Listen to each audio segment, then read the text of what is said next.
let's talk more about kind of where the Bucks fit, because we know what Giannis is capable of.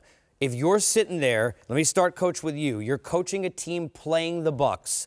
What's your game plan of how to contain, to an extent, Giannis, or is it contain the supporting cast? What are you trying to do defensively the way you see the Bucks right now? Well, I'm not giving you my scouting report, just so you know. Well, what do you mean? What are we playing? Just give you some nuggets. Scouting report. Come just on, some nuggets, okay? The first one is personnel. How do you match up against Milwaukee? And how many positions can you match up against where you feel you have a decent chance?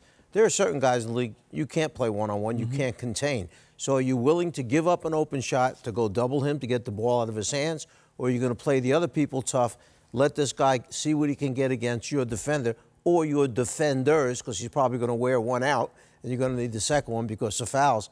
But matchups become the most important thing, your personnel, your depth, and that's why I've always felt it's so important to have multiple position players on your team.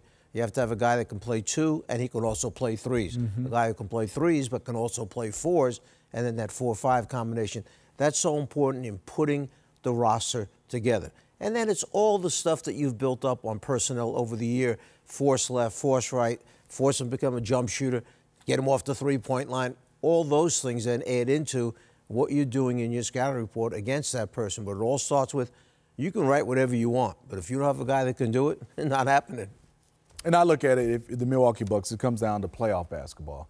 I think in the regular season, they're showing they're really good. But when the game slows down and everybody knows your plays, and that's when you have those guys, like Coach said, that can make a play for you. After Coach draws up that play, he can still make the correct basketball play. They have those guys. And the guy for me is Eric Bledsoe. Looking at what he's been doing this year, I'm loving it. The 11 assists, not trying to score every time, not making it a one-on-one matchup against his guy. And if he can continue to get easy shots for Brook Lopez, easy shots for Chris Middleton, then they have a chance. But I look at it right now is, if Brook Lopez is not hitting shots, Bledsoe's not a stretch guy. Malcolm Brogdon has shot it well, but he doesn't take a lot of threes. They need another guy that can stretch the court and do a lot of things, like Coach said, a guy that can do a little bit of everything. How about a Mirotic type available? Would that help, having another shooter? No, in that second year, too big. He reminds me of Brook Lopez. Okay. I need a 6'7" guy that can do a little bit of everything. I know a 6'8" guy who could do a little bit of everything. I can't do anything but stand right there at one spot. Come on, man. I could be Brook Lopez. Come on, man. You used to have to defend Jamal Crawford. No. I used to try to defend Jamal.